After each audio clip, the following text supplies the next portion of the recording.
que é a vida cristã, mas a vida cristã pura e simples, não com complexidades a respeito da vida cristã. Por isso, então, o tema que eu estou propondo para nós aqui é esse: em Cristo.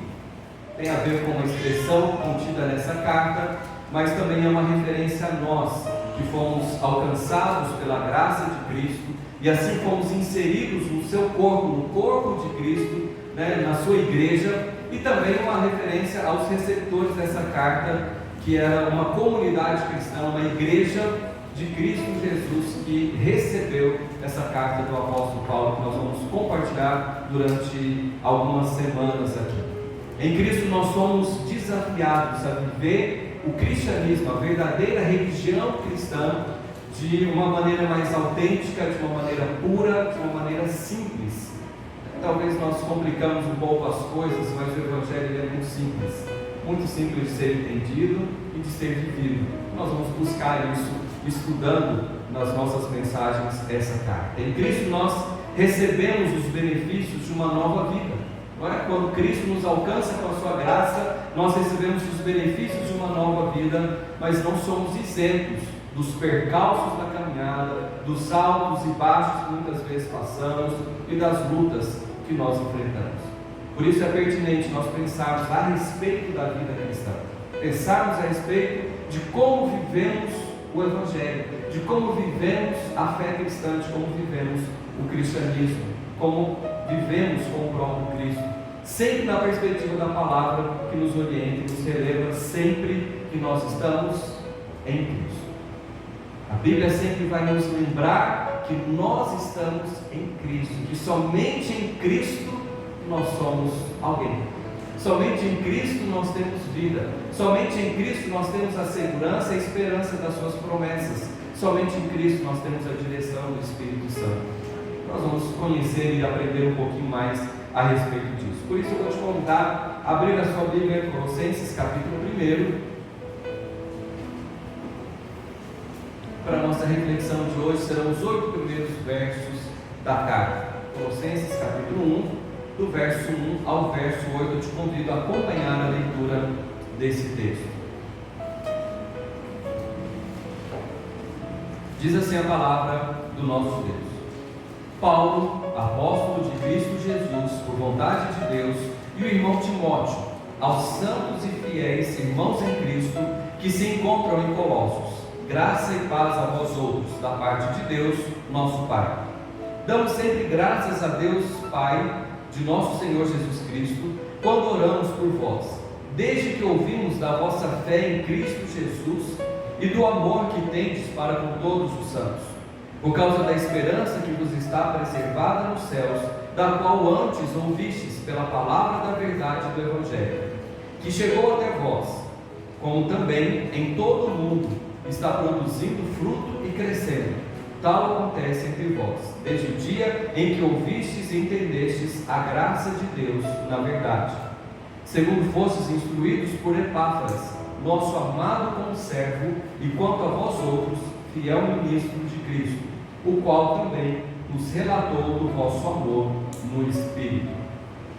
Irmãos, o apóstolo Paulo escreve essa carta a uma igreja que ele não fundou, a uma igreja que muito provavelmente ele não conhecia em loco, ele não conhecia esses irmãos ou essa igreja de Colossos, mas que essas pessoas que ouviram a sua pregação, muito provavelmente por intermédio desse personagem que ele cita aqui logo no início, Epáfras, talvez por intermédio dele que tenha ouvido o Evangelho, ou ouvido Paulo pregando o Evangelho na cidade de Éfeso, e então levou essa mensagem até a cidade de Colossos, e ali começou então uma igreja.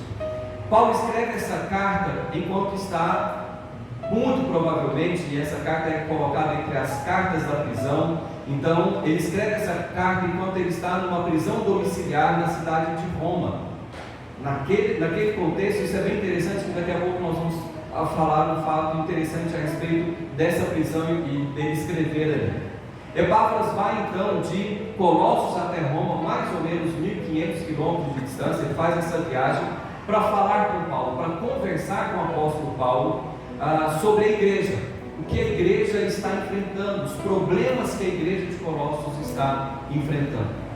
E a partir daí que Paulo então escreve essa carta àquelas pessoas que ele não conhecia, mas que por amor ao Evangelho, que por amor à igreja de Cristo, ele vai nos ajudar com instruções, com orientações, por meio dessa carta, falando a eles a respeito de Cristo e falando a eles a respeito da vida cristã. Paulo nos ajuda, mesmo não nos conhecendo pessoalmente. A carta então ela é destinada a cristãos. Logo no início do texto que nós lemos, nós percebemos isso. São cristãos que são chamados à sua identidade. Paulo vai chamá-los para resgatar a sua identidade como igreja de Cristo, firmar a sua identidade como igreja de Cristo. A cidade de Colossos, muito provavelmente, tenha sido a cidade, me permita a expressão aqui, mais insignificante que Paulo tenha escrito uma carta. Diferente, por exemplo, de Roma, de Atenas, de Jerusalém, que eram cidades importantes. Num dado momento, Colossos foi até importante, porque ficava numa rota importante daquela região, mas depois essa rota foi desviada e Colossos perdeu a sua relevância, o seu destaque, a sua importância. Talvez a gente consiga correlacionar isso com a nossa cidade. Na época de ouro da laranja, o bebedouro tinha uma certa relevância, tinha um certo destaque maior. Quando eu converso com pessoas que são da cidade, que moram aqui há muitos anos, contam desse tempo, que eu não vivi aqui, que eu não conheci, mas contam desse tempo, até com certo saudosismo, de quando a cidade ela tinha um certo destaque por conta da laranja, e hoje já não mais tem essa mesma relevância, esse mesmo destaque como era antigamente. Mas Paulo ele não está preocupado com o lugar, com a localização física, geográfica que a igreja está. Ele está sim preocupado com a localização espiritual da igreja. E é por isso que ele questiona então, ou que ele traz para eles, levanta essa questão de onde eles estão. E a resposta é em Cristo. Eles estão em Cristo. Não interessa se estão numa rota famosa, se não estão numa rota famosa, se é uma cidade grande, se é uma cidade pequena, se é uma cidade importante ou insignificante. O importante é onde a igreja está fundamentada, está em Cristo. No verso 2, então, Paulo fala assim: aos santos e fiéis irmãos em Cristo. Ele não fala só dos irmãos da igreja, ele fala que esses irmãos que estão em Cristo, pessoas que foram alcançadas, que foram santificadas, que foram alcançadas pelo Evangelho e que estão em Cristo. Assim, as palavras de Paulo são também importantes para nós, igreja de 2020, igreja moderna, igreja de Cristo, que não podemos nos esquecer de onde nós estamos. Onde está o nosso fundamento? Em que nós estamos arraigados? Em que nós estamos fundamentados? Antes de estarmos nessa cidade, antes de há 21 anos atrás estarmos ou sermos inseridos nessa cidade, a igreja, nós estamos em Cristo. Porque se nós não estivermos em Cristo, não há igreja. Se nós não estivermos firmados em Cristo, é só um clube, é só uma associação qualquer e não uma igreja. A igreja de Cristo está firmada, está fundamentada nele. Mas há algumas coisas que estavam acontecendo em Colossos que são bem parecidas com talvez o retrato da igreja brasileira em geral. E aí agora eu vou abrir o leque, não mais pensando só na nossa igreja, mas na igreja brasileira em geral. Isso faz com que essa carta se torne mais relevante ainda para o nosso estudo. Por exemplo, algumas questões só que eu vou mencionar aqui.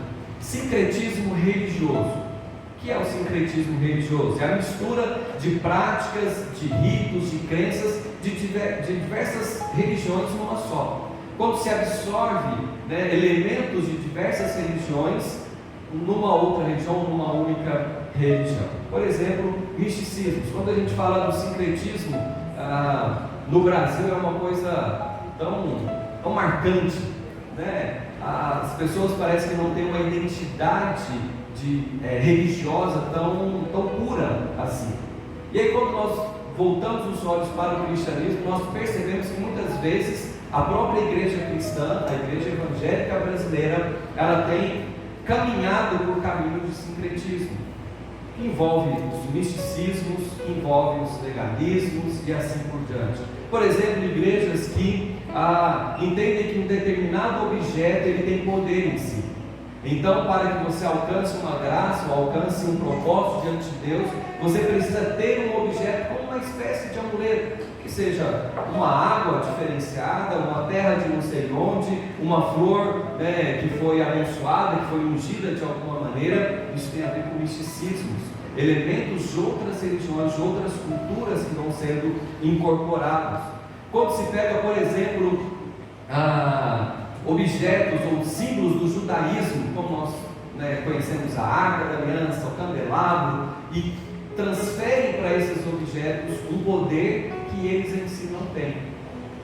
Quando nós pensamos em amuletos, e aí talvez a gente se esbarre em algumas questões, por exemplo, quando você acredita que se você deixar a sua Bíblia aberta no Salmo, um determinado Salmo, Salmo 91 talvez, na estante da sua casa, então a sua casa será abençoada, porque a Bíblia está aberta naquele Salmo, as promessas daquele Salmo vão ser cumpridas na sua vida.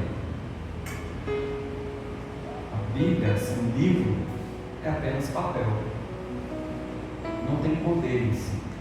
O poder da Bíblia está na palavra de Deus, não no papel, não no físico, mas no que ela produz.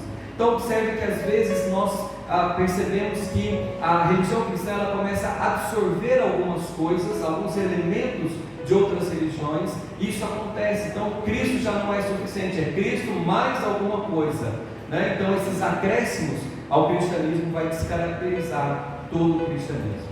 Em Colossos havia falsos ensinos, misturas de pensamentos, esse sincretismo estava acontecendo ali, mas eles não deixavam Cristo de lado, o que talvez seja até pior.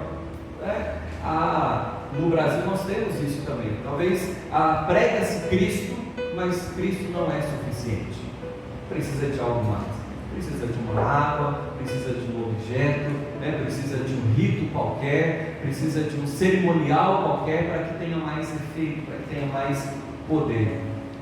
Essa mistura acontecia em Colossos e acontece no Brasil também. Outra questão que está relacionada a essa também são diversos Cristos. Entenda o que eu quero dizer com diversos Cristos. É como se houvesse um Cristo para cada gosto, ou um Cristo para todo tipo de gosto. Por exemplo, aqueles que enxergam e que reconhecem o Cristo que é o Mestre, talvez na linguagem mais moderna, o coaching, que vai dar orientações, que vai dar dicas, que vai dar lições, muitas vezes lições de moral para uma dinâmica da vida, para os relacionamentos e tudo mais.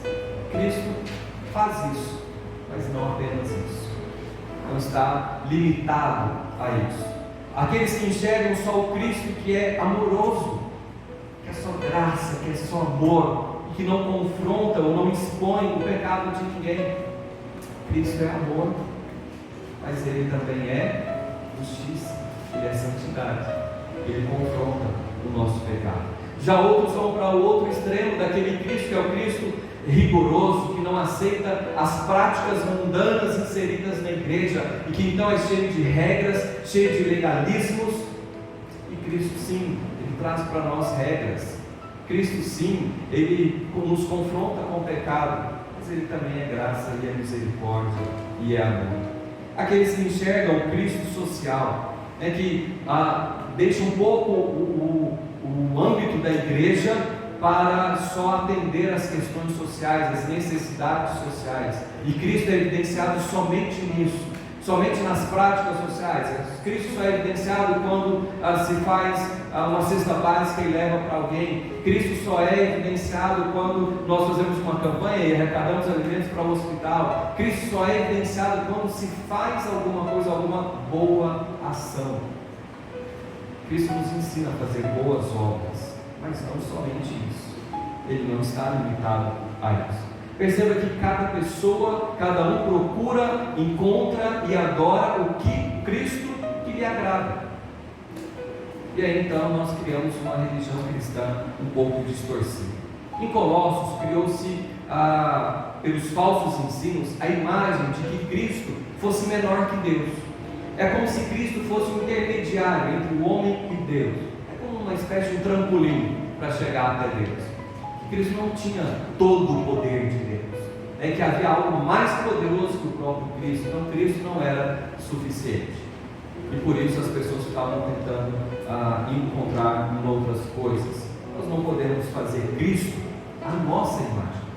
Quando nós buscamos os diversos Cristos, né, quando nós pendemos somente para um aspecto do que Cristo realmente é, nós estamos buscando ou tentando fazê-lo a nossa imagem, ao nosso gosto, mas a palavra diz que Ele é a imagem do Deus invisível. Cristo é o próprio Deus. Nós não podemos perder isso de perspectiva. Uma terceira coisa seria o pragmatismo espiritual. Práticas que são disfarçadas de espirituais, mas que são práticas que não necessariamente têm a ver com o ensino bíblico. Entenda assim, fazer alguma coisa para que as coisas deem certo. Então, por exemplo, olha, pastor, eu li um livro que tem 10 passos para que a igreja cresça em um ano. O senhor precisa ler esse livro. Nós vamos implantar esse método na nossa igreja. Nada contra aos autores, né? Há livros muito bons nesse sentido, mas a fé não é nos 10 passos. A fé precisa ser Cristo, o Senhor da igreja. E quando nós mudamos, né, para aquilo que é o pragmatismo espiritual, nós vamos botar a nossa fé, nós vamos depositar a nossa fé naquele passo, naquela coisa que eu vou fazer, que não necessariamente é o que Deus quer para nós.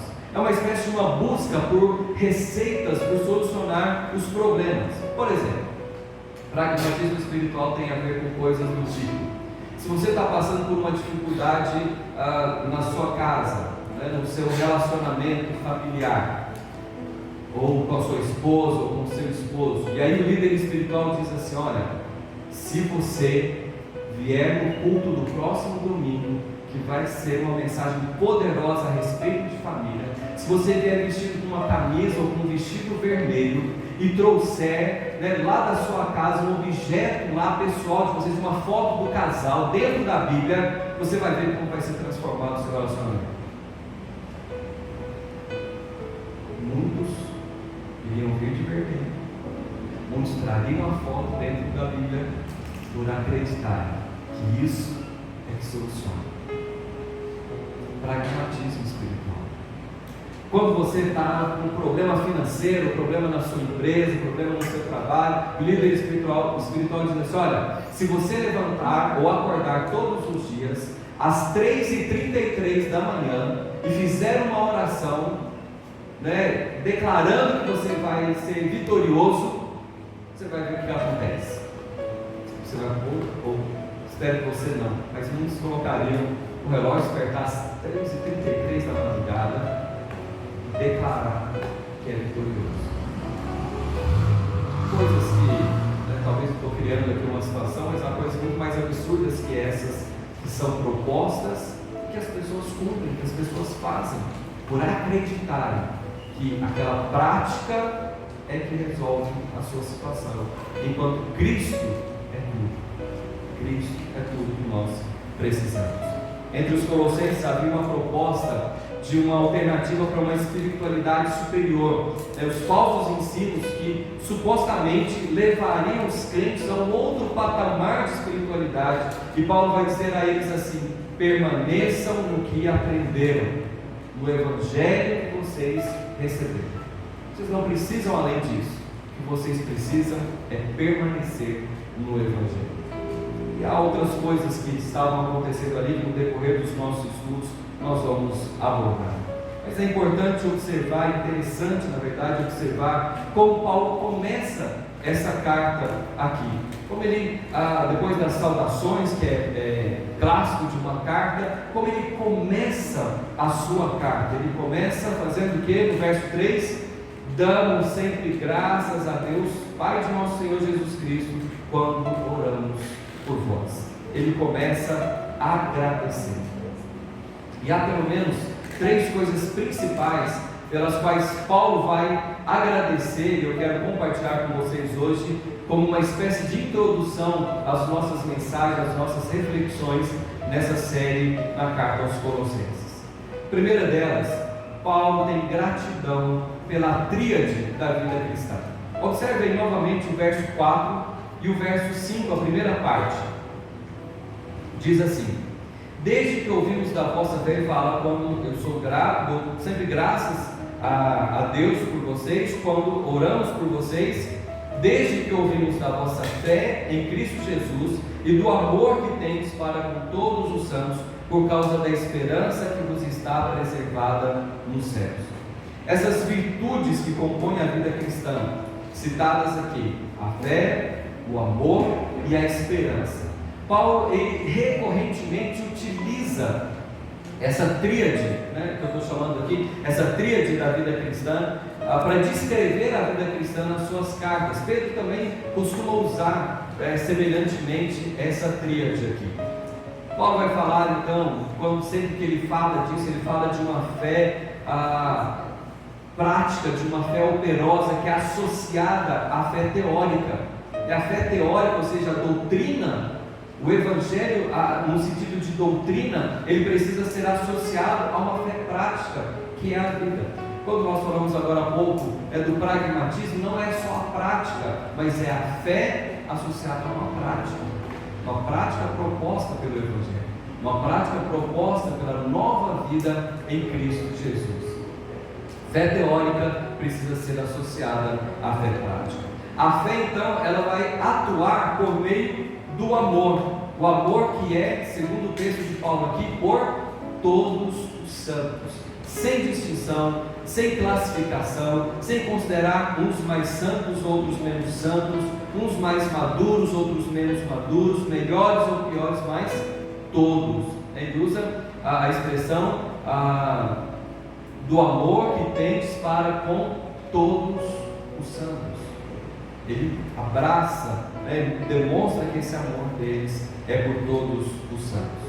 Nós somos salvos pela fé, mas salvos para amar, ou seja, colocar a nossa fé em prática. Esse é o nosso desafio como cristãos.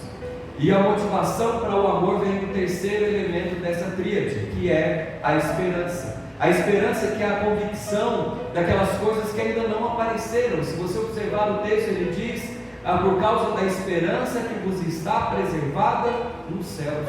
Não está ali agora.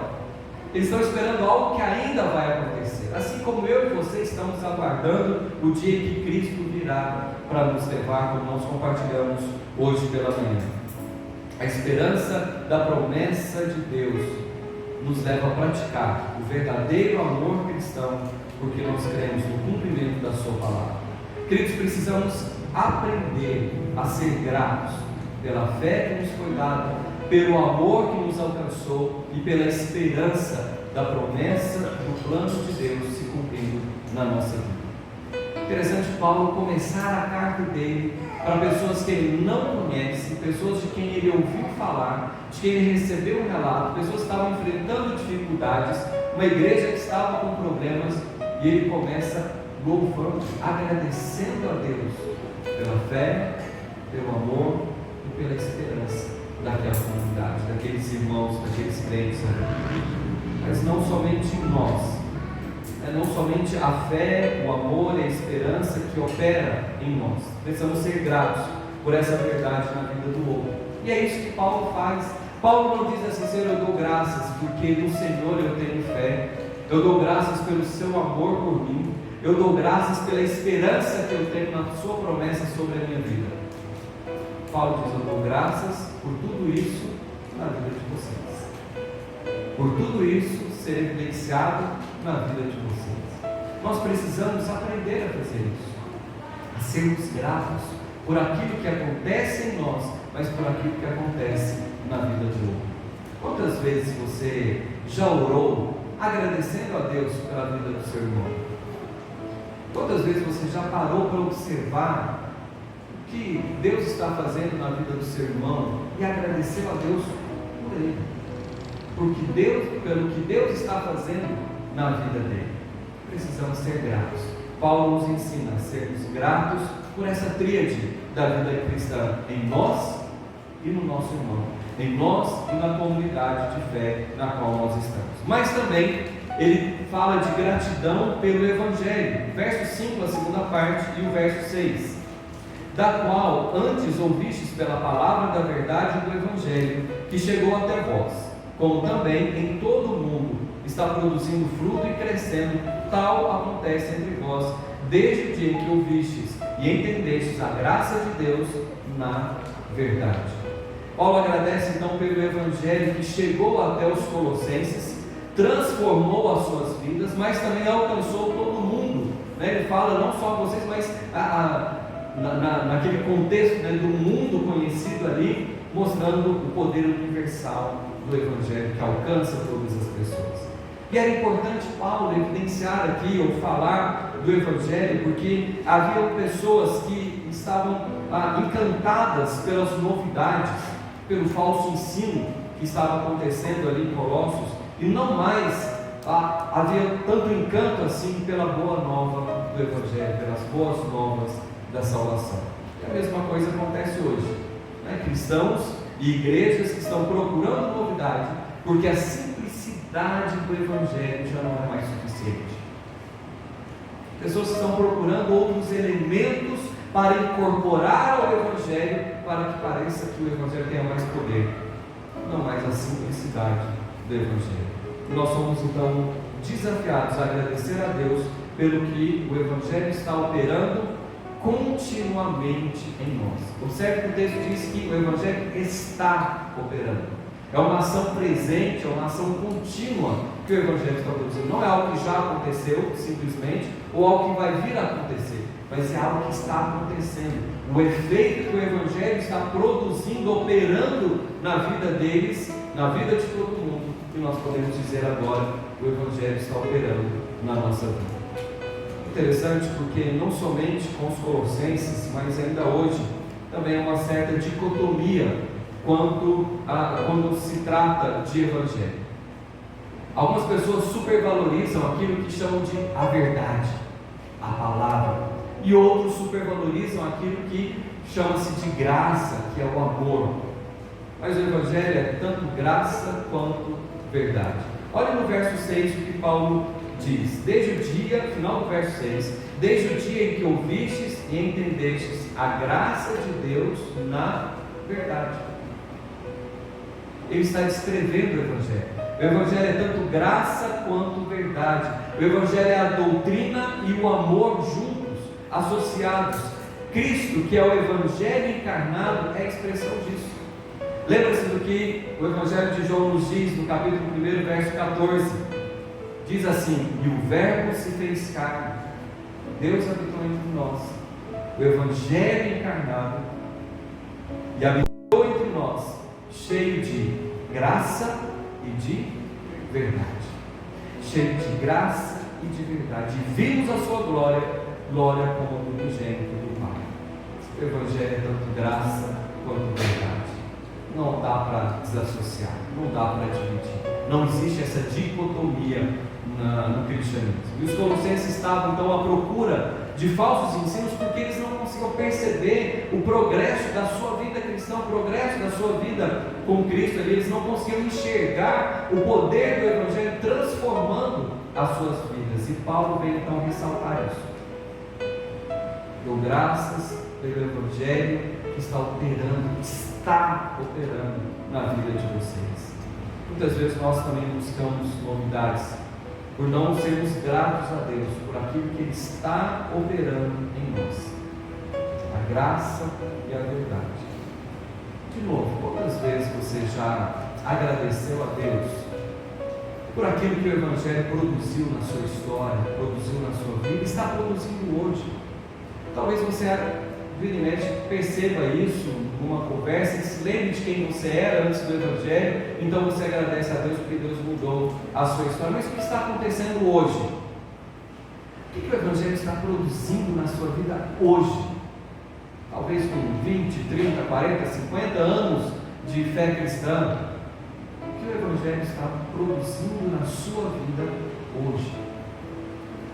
Mas, você já agradeceu pelo que o Evangelho produz na vida do seu irmão? Novamente, nós falamos da fé, da esperança, do amor, mas isso tudo é efeito do Evangelho. Você já parou para agradecer e pensar assim: Senhor, quero te agradecer porque eu percebi na vida daquela irmã o amor sendo demonstrado. Senhor, eu quero agradecer porque eu percebi o quanto as palavras daquele irmão são palavras de sabedoria. Senhor, eu quero agradecer porque eu vejo evidentemente na vida do meu irmão a transformação do Senhor. Senhor, eu te agradeço porque eu vejo na vida daquela jovem que ela está vivendo em santidade de vida.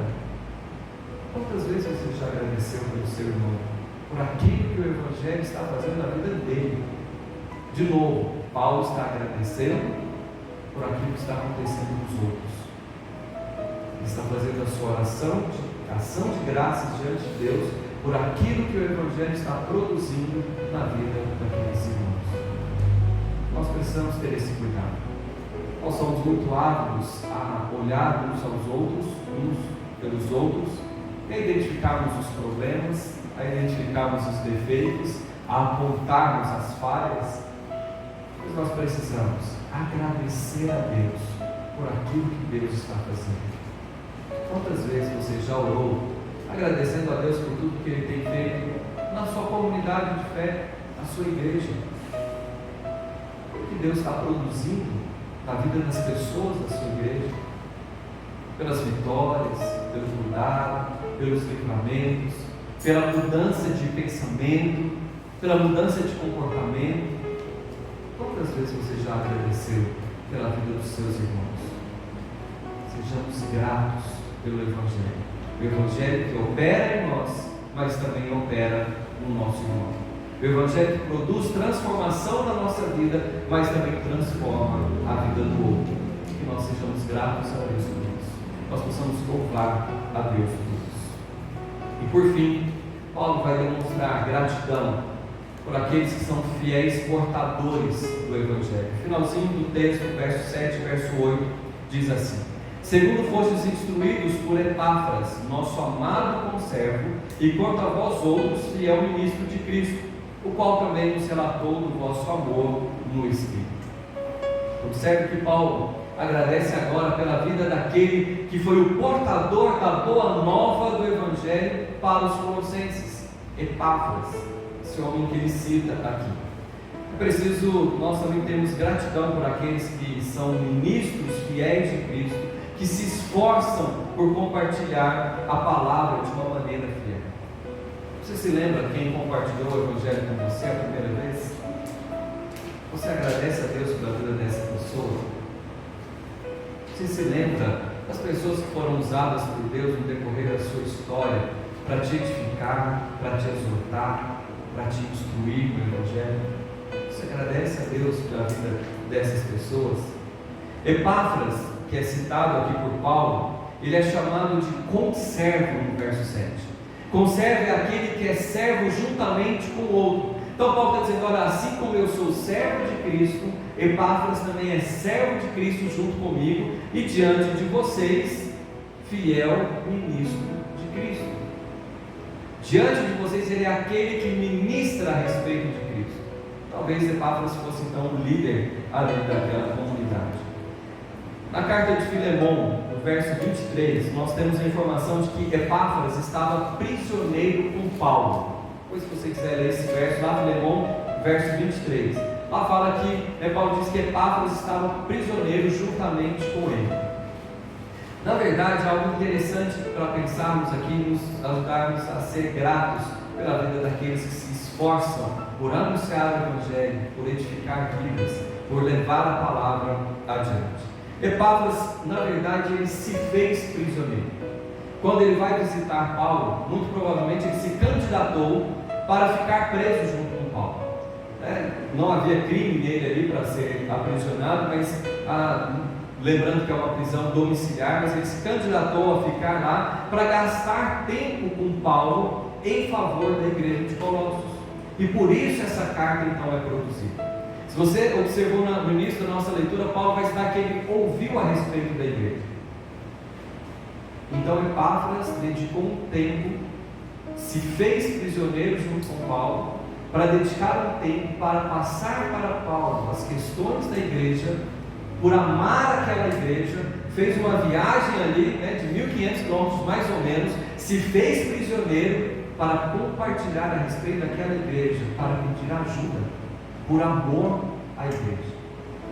Queridos, isso é coração de servo de Deus, que se dedica em favor do outro, que se dispõe em favor do outro. Então, Paulo vai escrever essa carta para os colossenses a partir dessa dedicação. A gente vê o amor de Paulo pela igreja, que ele nem conhece, mas vê muito mais o amor de Epáfras por aquela igreja, a dedicação. Por isso Paulo vai o descrever como fiel ministro de Cristo, aquele que está ministrando a igreja a respeito de Cristo. Irmãos, nós precisamos reconhecer e ser gratos a Deus por aqueles que são fiéis na missão de levar a palavra de Deus adiante, de instruir, de edificar a igreja. Pode parecer que eu estou defendendo causa própria aqui, mas eu não me refiro só ao pastor da sua igreja, mas talvez aqueles irmãos que são fiéis em anunciar o Evangelho, fiéis em te instruir no caminho do Senhor, fiéis em compartilhar com você a palavra de uma maneira dedicada, de uma maneira pura, de uma maneira amorosa. Pessoas que se dedicam a levar a palavra de Deus, a pregar o Evangelho, pessoas que se dedicam a ser os fiéis portadores do Evangelho de Cristo. Quantas pessoas foram usadas para abençoar a sua vida com a pregação do Evangelho? Não só o primeiro que te anunciou o Evangelho naquele primeiro momento, mas aqueles que te ensinaram fielmente a palavra, aqueles que te instruíram no caminho do Evangelho. Se nós pensarmos, vamos pensar nessa igreja aqui. Essa igreja teve pelo menos 4 pastores, se eu não estou enganado. Acho que é isso. Homens que foram destacados por Deus para edificar a igreja. Quando você lembra, você que é membro dessa igreja, que está aqui, que conheceu essa trajetória pastoral só dessa igreja, quantas vezes você já agradeceu a Deus pela vida desses homens? Ou de outras pessoas que tenham passado pela sua vida, pela sua história, anunciando o Evangelho? Quantas vezes você já orou agradecendo a Deus por eles? Paulo chama a atenção daquela igreja quando ele faz isso. Paulo chama a atenção daquela igreja para que eles possam observar que alguém que é fiel ao Evangelho, que está se dedicando por eles, com amor, com empenho por causa deles, que se fez até mesmo prisioneiro para contribuir para a edificação daquela igreja, para que eles possam receber um ensino verdadeiro, fiel da palavra de Deus, do Evangelho de Cristo, enquanto eles estão procurando em novidades, enquanto eles não estão achando que aquele Evangelho é suficiente para a edificação, enquanto eles não estão percebendo o que Deus está fazendo nas suas vidas. Nós possamos ser gratos a Deus pela vida dessas pessoas, pessoas que nos influenciaram, pessoas que nos edificaram na vida cristã. Possamos também ser imitadores, fazer isso por outras pessoas, sermos esses fiéis ministros de Cristo, anunciando o Evangelho, ensinando a palavra de Deus, compartilhando da vida cristã com outras pessoas. Paulo agradece então pela vida de pessoas da igreja, de uma igreja que está com problemas, pessoas inconstantes, inconsistentes, muitas vezes fracas, mas que estão em Cristo, que apesar das suas limitações, apesar das suas debilidades, estão em Cristo, sendo trabalhadas pela ação constante do Evangelho de Jesus. Antes mesmo de começar a instruí-los, de exortá-los, de repreendê-los, Paulo vai agradecer pelas suas vidas, independente de suas falhas, de suas limitações, de seus erros, das suas fraquezas.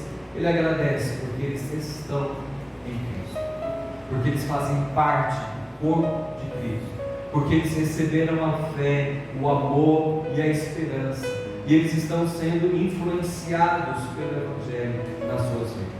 Que nós sejamos gratos a Deus pela vida do outro em que Deus tem trabalhado para a vida do nosso irmão, que tem sido ministrado também pelo Evangelho, que tem sido abençoado com a fé, com a esperança, com o amor, por aquilo que o Evangelho produz na nossa vida pessoal, na nossa vida comunitária.